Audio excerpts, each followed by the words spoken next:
Well, my goodness, if you can give me 3 minutes of your time, that would be wonderful. It's such a privilege to be able to reflect on today's excellent conference.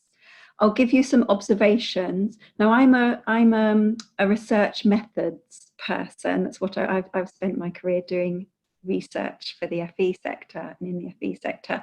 But you know, and I'm quite new in post, so I've just got some observations. We've seen today very strongly how action research has the power to change human thinking and behaviours.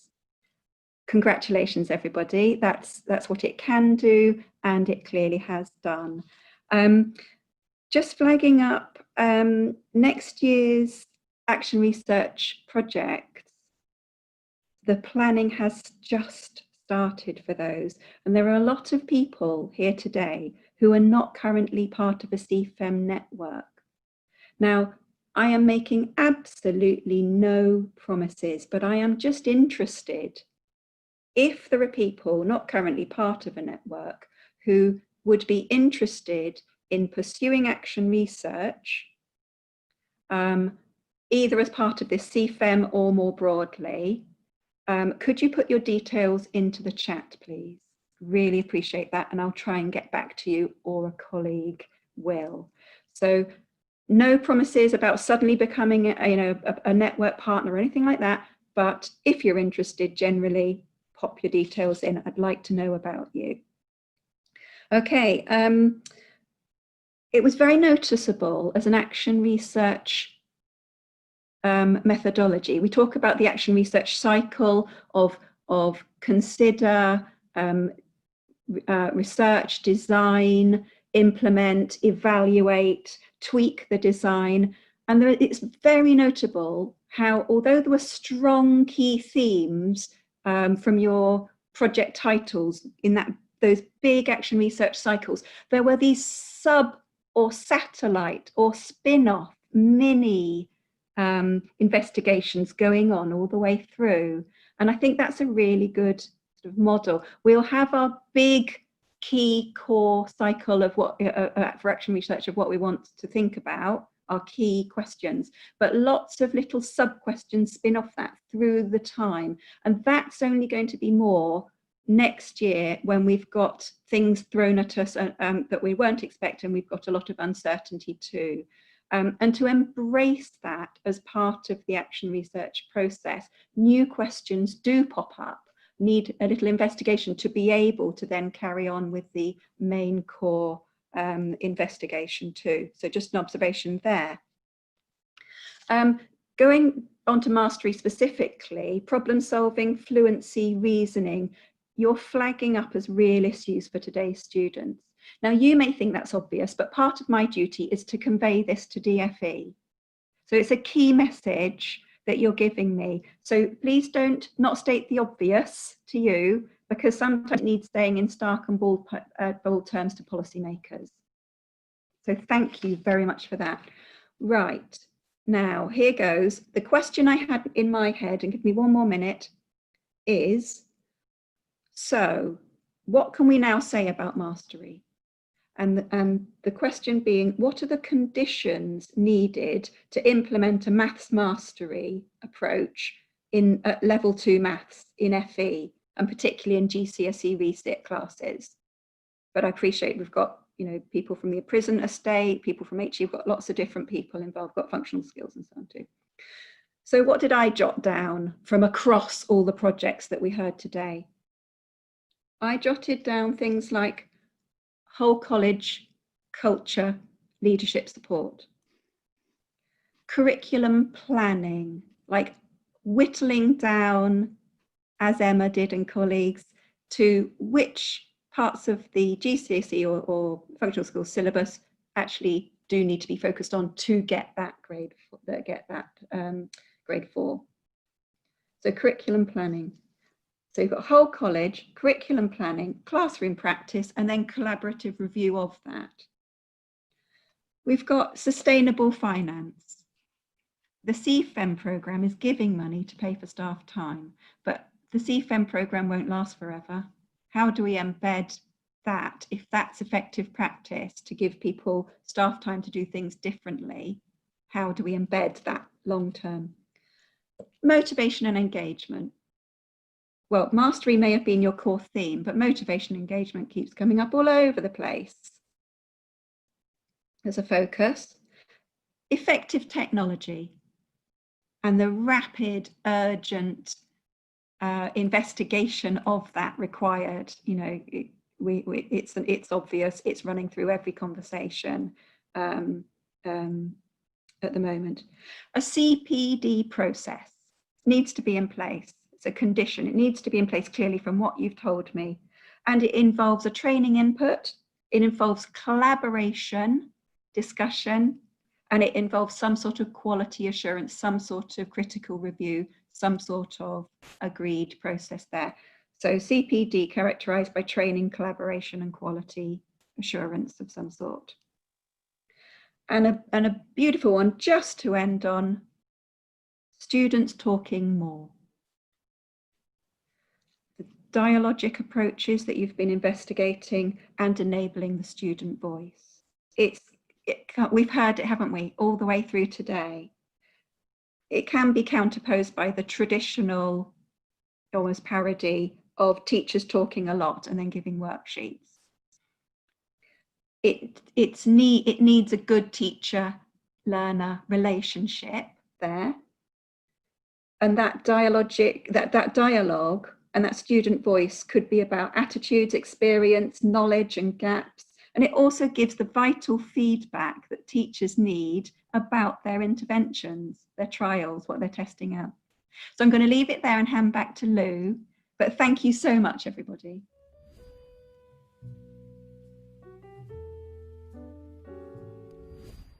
Hi, everyone. I'm actually going to, I took some notes during the day, so I'm actually going to read them. So forgive me if I look like I'm reading. I'm just going to start off by quickly reminding you about what we've done and heard today, to try and sort of give us a sort of overall feel of what's happened. So we started with Joss introducing the CfEM programme, and she mentioned the theme guides and the trials, and then saying that action research is the third part and it's her favourite part. So we at the University of Nottingham were heavily involved with Joss's work at the action research groups, and we're so proud to have been part of the action research programme. For us, the action research has been one of our favourite parts as well. And I think you've all done absolutely brilliant. And having been there from the start, I know about your journeys. I know how much work must have gone into these projects. So well done, everybody. So just thinking about the day, I was wondering, so what are the big themes that have come out of the day? And there was a comment from Diane in the chat where she said there's a common theme here of giving students a space to talk about how they feel. I'm just going to stop for a minute. So if anybody else wants to write a common theme into the chat now, I'll just give you a minute or two. So Lou has said again, we'll collect these, and I think it's great. I mean, I think the things that are coming up there are also interrelated, aren't they? It's about relationships and mindsets and confidence and allowing space for those relationships to build. And I'm really looking forward to reading the final reports and also to seeing what everyone does next year and how they build on the research from this year. So we first heard from Georgina and Kate from Nelson and Colne and Runshaw College. And their question was, how do students respond to team-based competitive starter activity across the course of 6 weeks? Georgina impressed us from the start. I was at Harlow, I think, where we had our first action research workshop. And Georgina came out with her amazing research plan. And everyone was terrified and thought, do we have to do something, well, something as good as this? But they certainly seem to have pulled off the research as well, and so well done to them. For me, I think that the thing that stood out for me was they had a slide which said our most pleasing findings. Students became more vocal in asking questions, peer-to-peer and student-teacher relationships improved. What more could you ask for? So Debbie's just said, love that first slide. I did, I thought it was great. So generally it seems to have been a positive experience for all. But I think it was interesting that, as Kate said, this research was about a starter activity, and the team found the students' enthusiasm wasn't carried over to the main part of the lesson. So that might be a very good thing to be investigating next time. We then went on to Samuel Winters and Lindsay from Newcastle and Stafford College Group and Partners, and their action research question was, what does an engaging lesson look like, and how do teachers teach them? What I found particularly interesting about this research was how the team used data from the learners to work out for themselves what an engaging lesson looked like. I really liked that sort of approach, and then to try out teaching that engaging lesson. And I don't think that was my idea. I think it was their idea. I like the way the team used the two different pieces of previous research to design their questionnaire by selecting questions appropriate to their context. I think that's a very effective way of using previous research. And I found the results very interesting. And I was really surprised, as was Samuel and the rest of the team, I think, that technology was the most popular single factor that made lessons engaging. So brilliant presentation, but there was a lot in it. Kate Griffiths put it in the chat. Wow, so much info. Looking forward to reading the report. Thanks. And I second that. A lot of information. I really look forward to reading the final report. In session 2, we started off with Tuma and her team. Tuma and Jim presented, and their question was, how does the use of academic improvement mentors impact the learning experience and mindset of all of recent GCSE math students? So I remember first discussing the project with Tuma and the team at Brighton, and I thought, wow, what an interesting project. And it was, and it certainly turned out to be that way. I was really impressed with the planning, and I liked the slide where Jim explained exactly what they did. It was very clear. And in that slide, Jim also explained what was in the training pack, which must have involved a load of work to put together. It looked really impressive. But what a good idea to do a training pack like that. So in common with a lot of the presentations today, the team didn't get all the data they hoped for, but thankfully they did get some. In the results section, it's interesting that the mentees really valued the age of the mentors, and we had lots of chat about that in the chat, but isn't that interesting? And I was just fascinated by the lesson observations and all those interesting findings. So lesson observations are time consuming and quite difficult to organize, but in this case, it really seems to have been very worthwhile. Then we went on to Michael and Paul from Cambridge Regional College. How do student engagement coaches for maths help students to engage in learning maths? Interestingly, this presentation almost appeared to build on, certainly continued the narrative from the Christ the King presentation, which was, I think quite a few people remarked on that in the chat. Sort of beginning with the premise that students need someone they can relate to, perhaps more easily than teachers.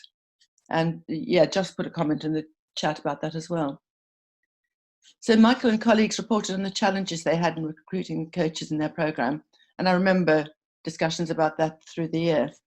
So it's lucky they eventually got 3 coaches in place. And just wonderful that we could hear the audio interview with Georgie.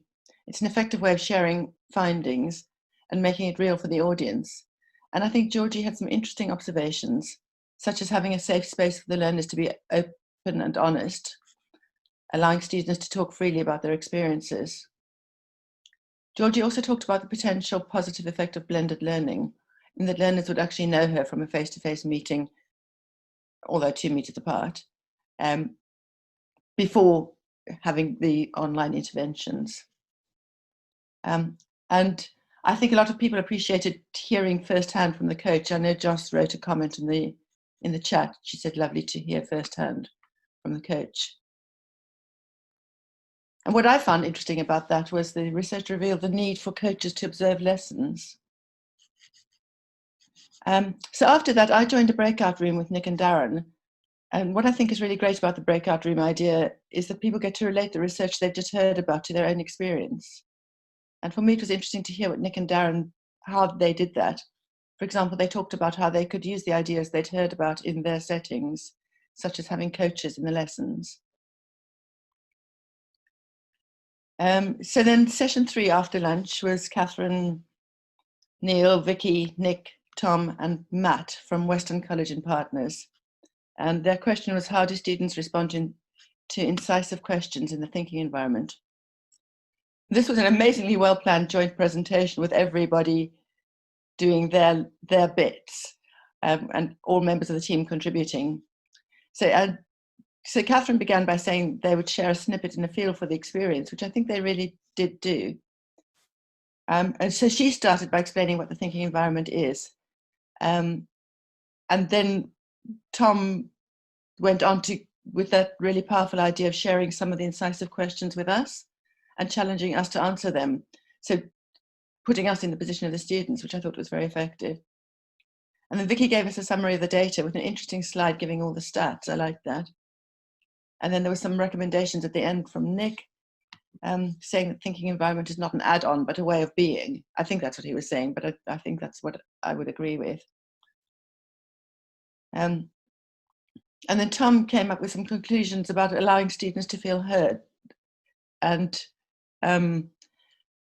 teachers feeling that they benefited from working on the thinking environment. And I liked Georgina's comment in the chat there. I really like the idea of learners being able to identify their own feelings / emotions towards maths and the barriers this can bring, allowing them to reflect on their mindset and play an active role in combating their barriers.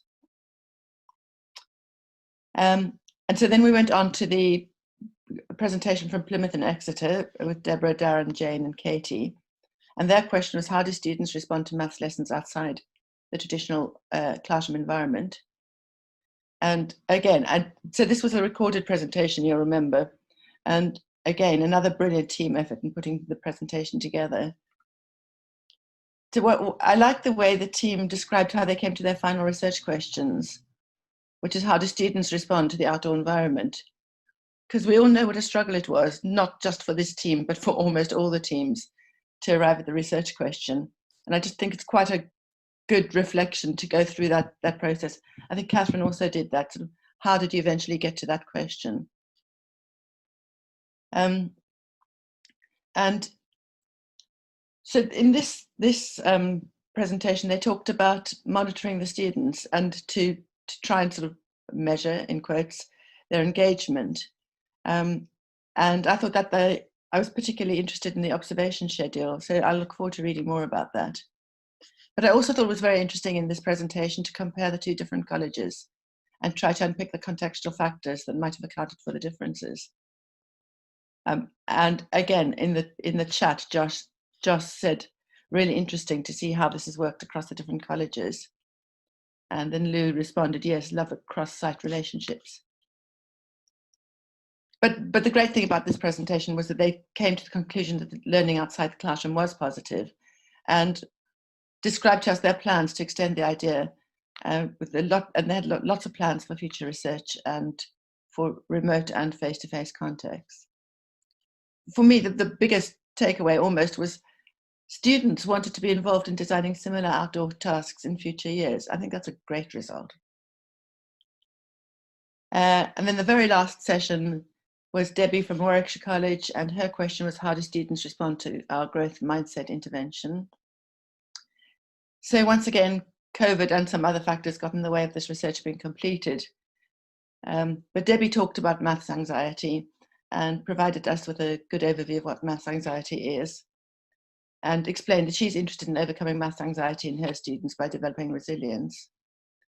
And she talked about how to implement the interventions that she's got in mind, explaining to the students how the interventions work, for example, so they begin to own their own awareness of their learning.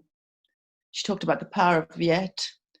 She talked about getting out of the boring zone and out of the panic zone, and told us the anecdote about the 8 girls who worked on the idea of the flipping hand. And so Debbie did do a bit of research. She had a questionnaire, baseline questionnaire, but she said she didn't do the rest. but she did tell us something of her results, which I found interesting, particularly that 75% of the students claim to have a positive mindset about the possibility of being good at maths. It's sad Debbie couldn't finish the research, but what a brilliant start and good place to begin with for next year's research. So I'm going to end off now. I'm just going to read out a comment from Lou on the chat right at the beginning, but she did repeat it later. Kudos to Joss for the AR training. I see a lot of research projects. What's notable about all of these are the ethics and the honesty about what didn't work. No bluffing. We learn equally as much from what didn't work as what did, if not more. And then Richard, towards the end, wrote, there are a lot of research ideas I'd like to see extended this year, and I would certainly second that. So Lou has already said kudos to Joss for the training. I just want to add that I don't think we've really shown our appreciation for all the work that the RMLs that Steve, Richard and Shabna have done in supporting these projects. And so I think I'd like to finish my bit by acknowledging that. So jazz hands for them. So thank you, everyone. That's me done.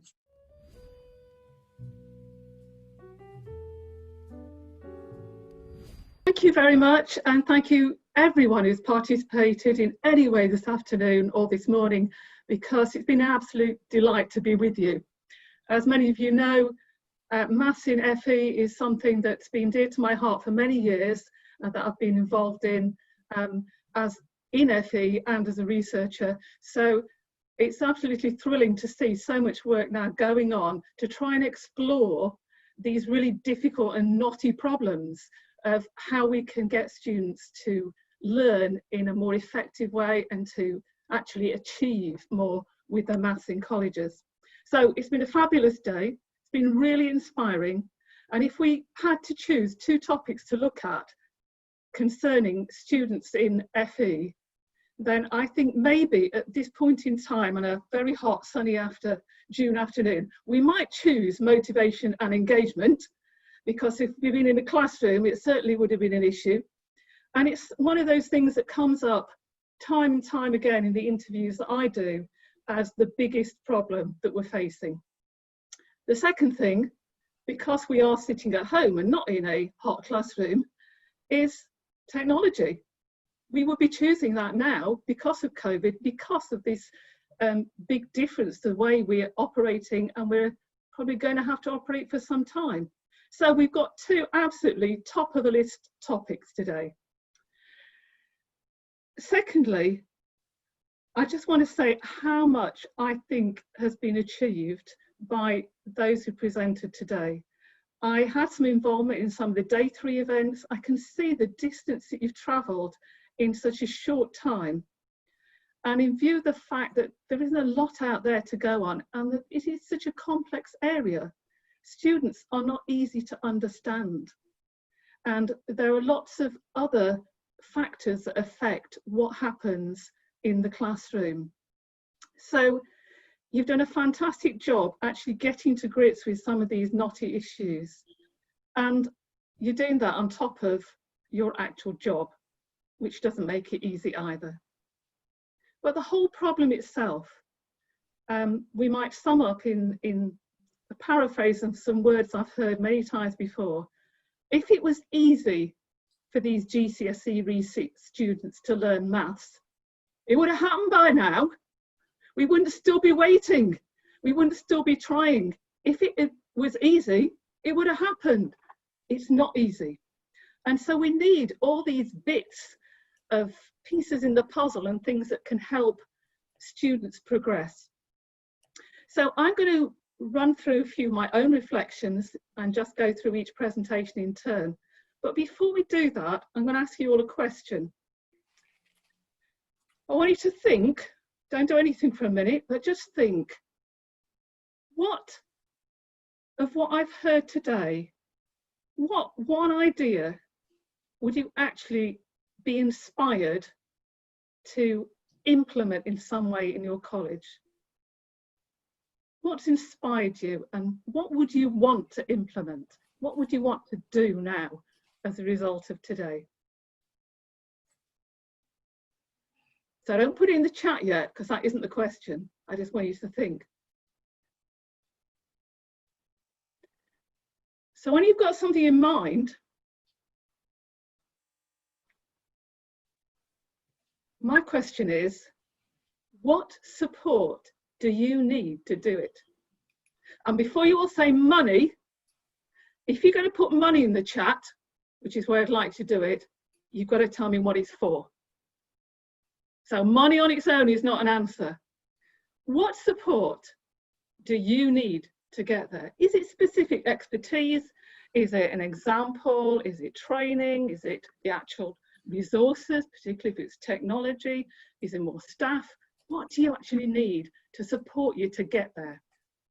So I'm going to run through my learning journey today and just one or two reflections, and apologies if I actually miss any names out or say anything incorrectly, because it is hot in my room here and I've got a ton of notes. I've tried to make them some sense, but I might just make the odd mistake. But you're a very forgiving set of people, so it's going to be fine. So we kicked off today with Newham, Julie, Elizabeth and Mohammed. What a great way to start. It really brought our focus today to the learners, to the students. And I feel that's been something that's gone through all the presentations today. Even those that were officially about data and technology, there's been a focus on the students. I love the creative approach here of actually getting to video students, getting them to reflect, getting them to think. It was great to hear their actual voices and to use a neutral interviewer so that there was more hope that we're actually getting what the students were thinking and not what they thought the teacher wanted them to say, which is always a danger. And I like the way in which this theme came through of the need to grow their confidence. And once they got some confidence, there was a feeling that they could move forward. Secondly, then, we had Stanford and Partners, presented by Ross, all about the interactive learning software. There's so much available to us, but it isn't just what's available, it's how we use it, isn't it? It's what we do with it. And my reflections there were very much around the fact that giving the students some choice was important, because the choice gives them some ownership. And there was variation for them when the technology was used in a classroom situation alongside other methods. It reminded me of something that is often misconstrued, really. Sometimes we look to technology as the answer to motivation and engagement.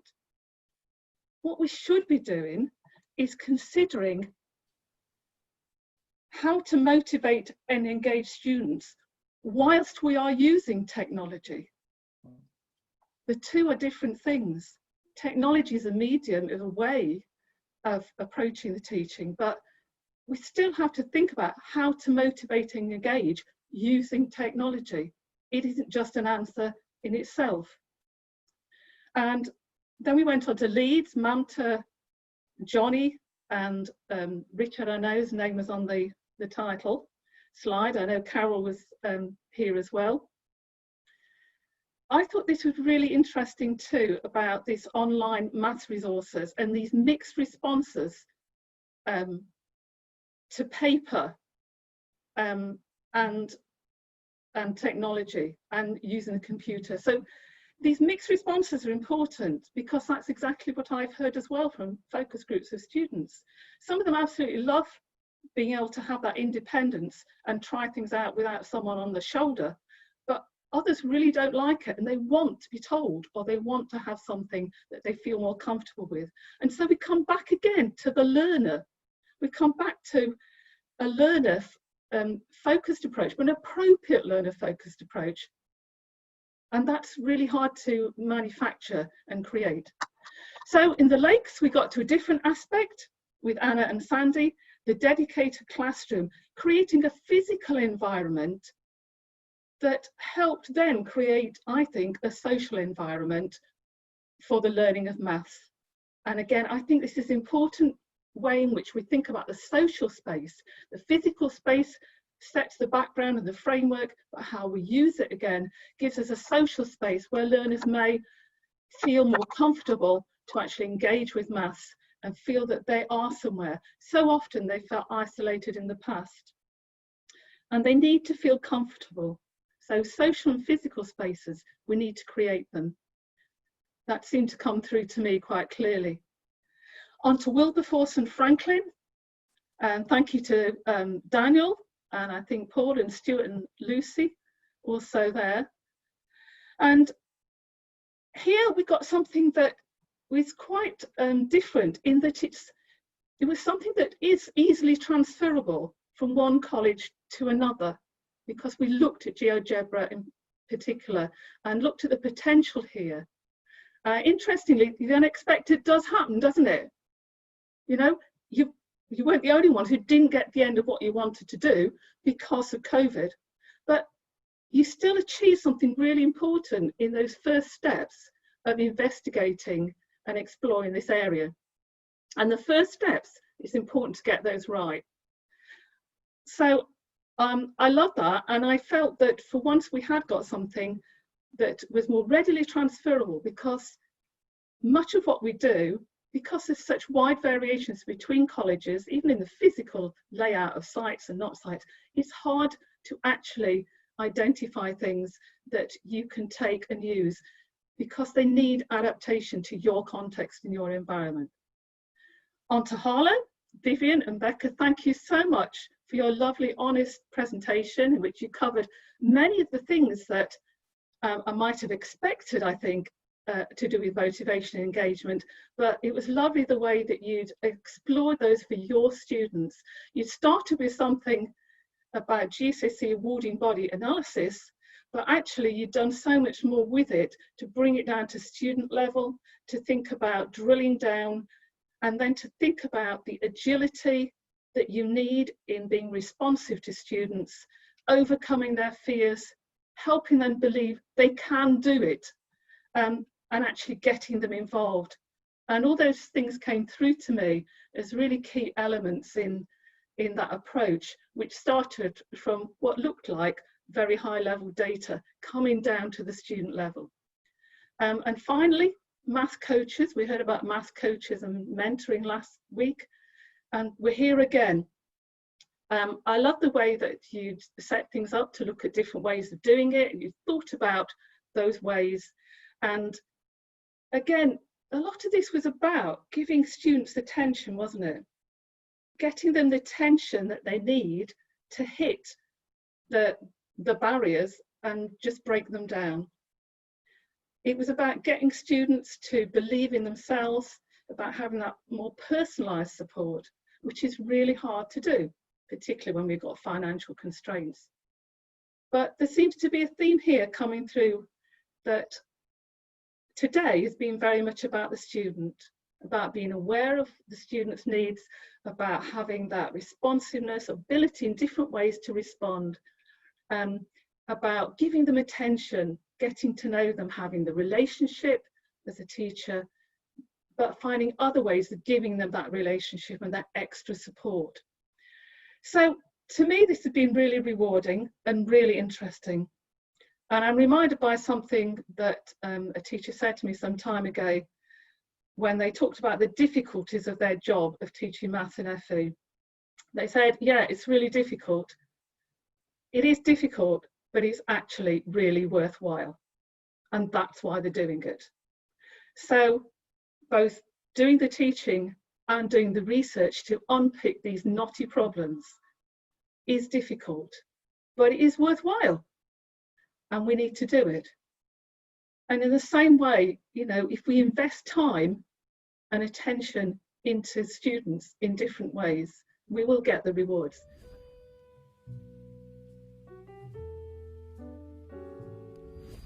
Thank you very much, everyone who's contributed again. I'm sure everyone here's felt that same level of inspiration that I felt but obviously in different ways, because we're in different positions and we're different working conditions. So it's been really inspiring. And for me, there's been so much to actually build on here. And I'm really keen to see that we think about this as a place to start and a foundation to build on. I really like the fact that we've got some originality and some creativity here.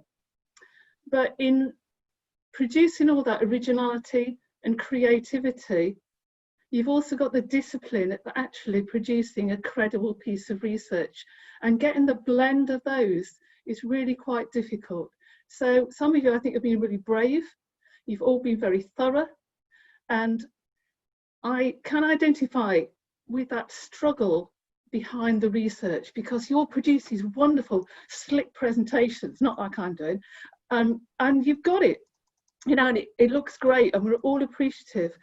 But behind that slick presentation and those conclusions that you've drawn, there's a real struggle in research.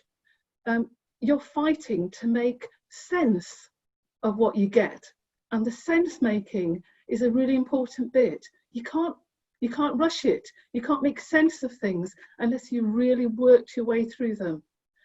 And of course, the time is always an issue. And the time's an issue because you've got another job. And even when you haven't got another job, like me, you still don't seem to have quite enough time to do enough of that sense making and analysis that you'd always want to do. So there are two things you're struggling with, and in some ways much the same as students are struggling with. You've highlighted today how there are time pressures on students as well as motivation. They've got their vocational course, their vocational learners, they've got all this stuff outside college, which I think Grimsby reminded of that impacts on the time that they spend on maths. And they're also struggling with how to make sense of maths. So your struggles and theirs have some similarity. I was particularly noticing today that several of you talked about vocational learners. In essence, they're in college for another reason, and they're learning vocational skills, vocational knowledge in a vocational sort of setting, educational setting, but vocational emphasis. And maths is still the bit of the add-on. We don't really want it to be like that, but it still is. So we have to think about the vocational setting in which these students are learning and the sort of learning that's taking place, and see how we can appreciate that and understand that and use it in our teaching of maths. So they're bringing all this stuff. We've talked about this before, but to me there's a lot of blending here, a lot of blending of things together. So you've targeted some specific problem areas this morning and this afternoon, as well as some things that might be more generic or have some generic implications. But I was really thrilled that some of these are quite specific, and there are lots of bits here that need unpicking and unraveling. Now, I don't know what's changed your thinking and what image might be in your mind now, but just for a few seconds, can we just think about that? What has actually changed your thinking today? You're thinking about students, you're thinking about your job, you're thinking about teaching. What has changed your thinking, your view? During lockdown, I found a few things to do that I wouldn't normally do. And one of them was I found a box that came from my mother's house that was actually full of embroidery threads. I'll just show you what I mean, because some people might not know what it is. It's just one of those things, and you sew with it, and they're all colourful. But the box was actually completely muddled up, and you've got all these threads in a mess. And I took one look at it and thought, why bother? Why bother untangling all these bits of embroidery thread? What use is it ever going to be? But actually it is, because having had the time and the patience to unravel them, I was actually able to start producing something. And you begin to put the threads, you unravel the threads and you start to recreate them into something new. And it just made me think this afternoon of that way in which we get the students and they're all tangled up and messed up with maths, and they don't see how one bit fits with another, and they don't see how it's ever going to make any sense.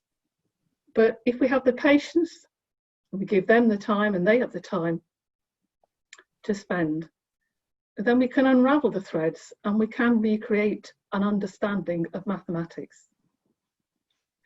I'm just going to run through the presentations and just highlight one or two things that they prompted in my thinking. They nudged me in a certain direction. They might not have been the key thing about the presentation, but they gave me a nudge.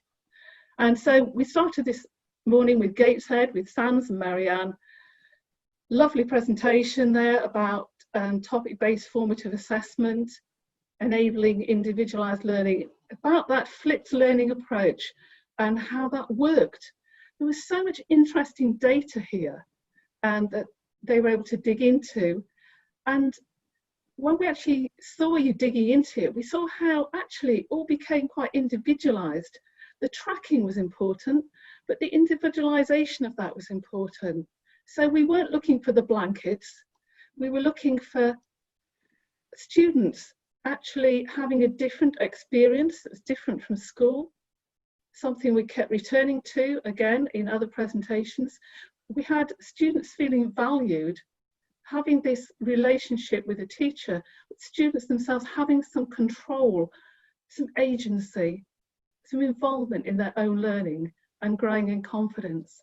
And again, although this was actually about the use of a particular approach, the principles that it was addressing and the things that came out were quite, again, those generic things that are really important about students feeling valued, having a relationship with the teacher, and having this ownership in some way of their own learning, being involved as individuals.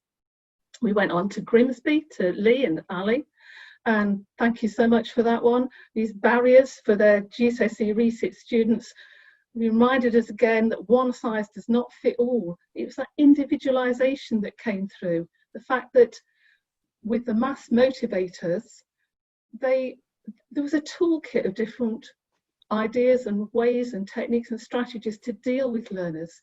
And it's having that big toolkit, isn't it? And knowing what to do with it, how to apply the right tool at the right time. I get a toolkit out, I haven't got a clue which tool to use, so I tend to sort of use the wrong one. But when you're skilled and you have your toolkit, a motivating toolkit, and you can help students deal with these problems, then this is effective. But again, it's the individualisation that came through. Nua, Julie, Elizabeth and Mohammed, again, a lovely presentation here about something very specific now, about a group of students where the second language is actually a barrier to learning maths. I'm so pleased that somebody's looked at this, because it's one of those things that is bigger in some colleges than others simply because of your student cohort. But it's so important to try and get through those barriers, because you're opening up futures for students here.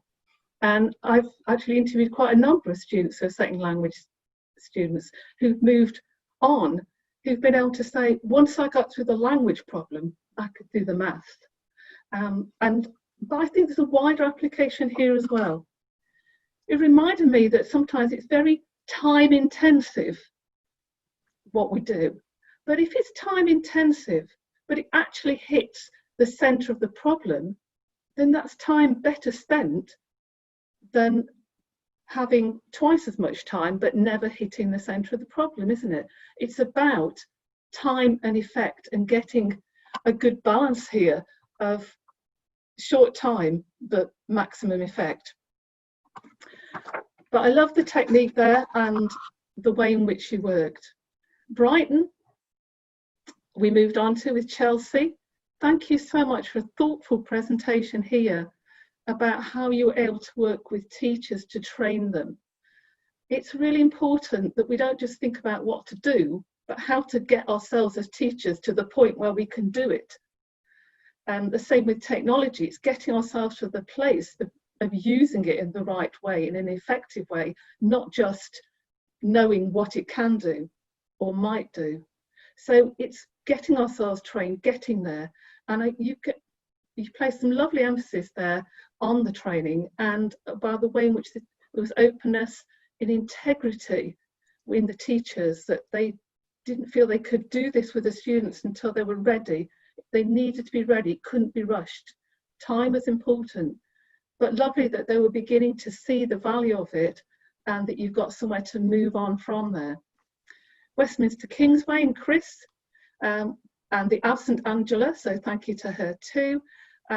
So again, inspiring in terms of what you were able to do with a sort of flipped learning approach, but how your research threw out the importance of the discussion with the learner as well, the way in which the dialogue changed and it all became more collaborative. So again, we're talking about the potential of data and technology, but we're talking about how to use it with that individualized personal approach as well that the students do value. So they're getting this blending of the best bits of both, which would be great, wouldn't it?